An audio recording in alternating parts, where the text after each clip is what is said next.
এক ছোট্ট বানর মন খারাপ করে হাঁটছে যাচ্ছিল। এমন সময় সে একটা দোকানে খাঁচায় বন্দি অনেকগুলো মুরগি দেখতে পায়। তার চোখে মায়া জমে ওঠে। দুঃখে সে খাঁচার দরজাটা খুলে দেয়। মুরগিগুলো আস্তে আস্তে বেরিয়ে আসে, কিন্তু দোকানদার রেগে গিয়ে তাকে লাথি নিয়ে তাড়া করে। ভয়ে বানরটা কাঁদতে কাঁদতে দূরে গিয়ে বসে। এক্ষণে বসে সে ভাবতে থাকে কিভাবে মুরগিগুলোকে সাহায্য করা যায়। তখন সে এক বৃদ্ধ লোকের কাছে কাজ চায়। মাঠে হাল চাষ করে, রাস্তা ঝাড়ু দেয়, জল টানে। এভাবে সে একটু একটু করে টাকা জমায়। দিন শেষে সে তার ছোট্ট টাকার বাক্স খুলে দেখে। জমানো সব টাকা নিয়ে সে সেই দোকানে যায়।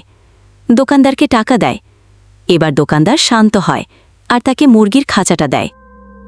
সে রাস্তায় বসে খাঁচার দরজা খুলে দেয়। মুরগিগুলো খুশিতে ডানা মেলে উড়ে যায়। বানরের মুখে শান্তির হাসি ফোটে আর চোখে আনন্দের অশ্রু দেখা যায়। গল্পটা কেমন লাগলো তোমার কাছে?